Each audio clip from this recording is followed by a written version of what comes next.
Chapter 92, Realizations, Antony's POV. How did I let this happen?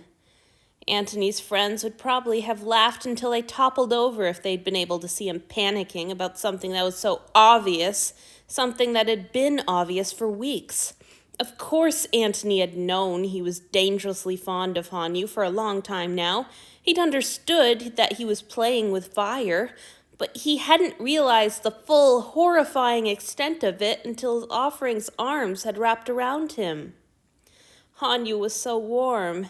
In just a week, Antony had somehow managed to forget the way that heat felt when it was all around him, the way it permeated first his clothes and then his skin with borrowed life. Even better was the young man's smell, sweat and sunshine and sea air, and underneath it all, the sweetness of his blood. Antony had clung to him, awash in relief, and never wanted to let go. Hanyu's arms around him, Hanyu's affection for him, it felt so good it was almost unbearable. It felt like home. Antony adored this man. Horror had followed the realization. He'd backed out of Hanyu's embrace, but it hadn't helped. He just wanted to return, hold him tighter, even kiss him. I'm so fucked. He'd been wrestling down his instinct to flee ever since. They were on a boat. Where would he even go? Anyhow, it wouldn't solve anything. At least Hanyu was happy. He practically bounced all the way down the hall, only subsiding when they reached their own door. You said Asao was sleeping? He asked, brow wrinkled. Yes, Antony hesitated. It didn't feel like his place to repeat anything that Asao had said to him, not when the poor man had been so desperate and unhappy. We had a misunderstanding, and I'm afraid I frightened him. I finally put him back to bed. Hanyu flashed him an accusing look. What did you do to him? I don't know. Nothing could have been truer. Maybe he can tell you. If he does, I'd certainly appreciate any suggestions for how to avoid doing it again. For now, we'll just be quiet going in, all right? Antony thought that he sounded very calm, all things considered. Not for the first time, he felt a twinge of gratitude for his courtly upbringing. Once they were inside, Hanyu crept to the bedroom door and peeked through. Antony felt like he'd never really watched his offering move before, never noticed the unself-conscious swing of his arms or the plodding, workmanlike purposefulness of his stride, resistant to a lifetime's directions to float and sway his hips. Antony hated that he was noticing it now. The way Hanyu closed the door again, as slowly and softly as he could manage, and tiptoed on his way back to Antony, made it clear that poor Asao was still asleep, but Hanyu still leaned down and cupped a hand around his mouth to whisper the news into Antony's ear.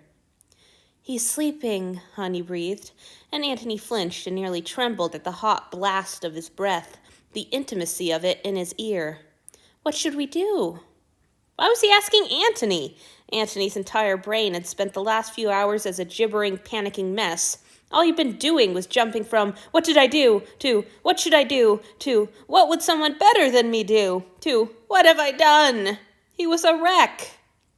But there was something that always soothed him, something he hadn't been able to do in far too long. It wouldn't help his current problem, but it was all he could think to do. You have hair things in your trunk, don't you? He whispered back. Hanyu nodded so vigorously that he would have bashed their skulls together if Antony hadn't dodged at the last second, then rushed to the closet while Antony settled on the couch and dropped a pillow at his feet. Well, it was good that they had some supplies outside the washroom. Antony was skilled at moving silently, but somehow he always seemed to wake Asao when he tried to creep past the bed. Gods, the bed.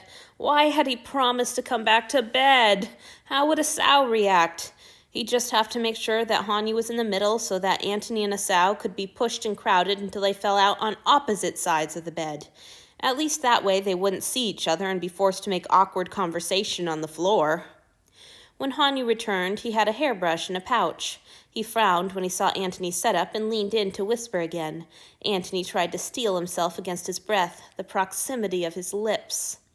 Can't I fix your hair instead? I'm all sweaty. Antony whispered back. I don't mind. Come on, sit down. How could he mind? Sweaty from his exercises, Hanyu smelled like life itself, like the last thing in the world Antony deserved to touch. Hanyu pouted. Well, can I at least fix your hair afterwards? Please, Antony? All right. Antony's whisper came out snappish as he felt the full weight of his helplessness before those words. If you must. I must! Hanyu beamed at him, big brown eyes sparkling, then flopped down on the cushion. He leaned his back against Antony's knees, and the ease and trust of that gesture hurt. Antony feared he might start bawling again. Instead, he set to work undoing Hanyu's careless ponytail and combing out the resulting spill of gold. Gods, his hair was so beautiful. Antony was grateful that their enforced silence kept him from babbling about it like a fool. He needed to talk to Theo immediately, but he couldn't just run away, not when Hanyu was finally relaxing with him again. Antony realized he'd been combing the young man's hair longer than was strictly necessary. He needed to get a grip. He didn't need to think about any of this now. He just needed to choose a hairstyle, a very complicated hairstyle that would take all his concentration and leave no room in his mind for panic. He began sorting the hair into smaller strands. He just pinned the first vaguely rose-shaped mass of hair into place when he heard movement from the bedroom. Shit! What was he supposed to say to Asao after all that mess? He leaned down to whisper in Hanyu's ear. Asao is awake. What should we do? Confused, his attendant peered up at him. What do you mean? Right. He was acting unhinged. He was unhinged, of course, but there was no need to act like it. Asao? He called, hoping he'd pitched his voice so the man could hear through the door. It was so hard to remember the limitations on human senses. You can join us out here if you like. When Asao opened the bedroom door, he looked so perfectly put together that Antony would have thought he'd spent the morning listening to harp music and lounging on pillows, not having a meltdown because he wasn't being beaten. He sank into his bow with liquid grace. Everyone says hello and that they miss you, Hanyu chirped before the other man could speak. And guess what? Kenta was steering the whole ship by himself. You should have seen it. Really? They've got him trained up already? Antony started rolling the next strand of hair. He must be a fast learner. Hanyu wriggled a little on the cushion, apparently so pleased to hear his friend praised that he couldn't contain himself. The movement sent his hair slithering out from between Antony's fingers. Easy, he scolded, poking his offering shoulder. Did I pull too much? Hanyu settled back. Not at all. Anyhow, if you had, it would serve me right, my lord. The honorific didn't burn and itch the way it had done for the last few days, not when Hanyu sounded so happy and relaxed, not when it was so clearly tacked on for Asao's benefit. Asao, who was still huddled in the doorway, his shoulders stiff with nerves. Antony tried for his Felix voice. Asao, come over here, will you? I'd appreciate it if you could sit next to me and hand me pins. It was a painfully transparent gambit to get him off his knees and involve him in what they were doing, but Antony was too frazzled to manage any subtlety. Between the stress of Asao's meltdown and his own devastating realizations, he was lucky he could even form words. Asao, of course, did not comment on his fumbling. The man rose fluidly and crossed the room to perch on the very edge of the sofa cushion, head bowed.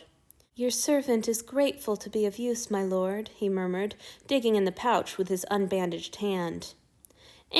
My lord, Hanyu piped up. Actually, now that Asao is awake, can I go clean up before you finish fixing my hair? I'm disgusting. Antony poked him again. You're not disgusting, but of course, go right ahead. It was impossible to miss the way Asao tensed at the familiarity. Hanyu had been right. They were scaring the poor man half to death. Once Hanyu was gone, they sat in silence for a moment that stretched a little too long.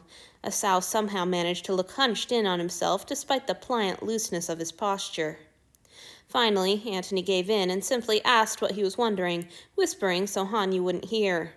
Are you all right? My lord is kinder than I deserve, Asao murmured back, bowing his head lower. I am mortified to have behaved so inexcusably. I am unworthy of my lord's ownership. That's nonsense!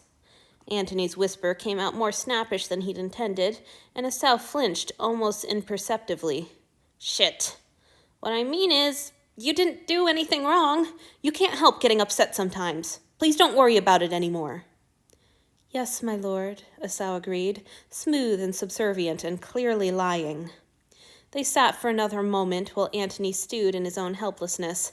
He could hear Hanyu splashing in the washroom and resigned himself to the fact that rescue would not be coming from that quarter.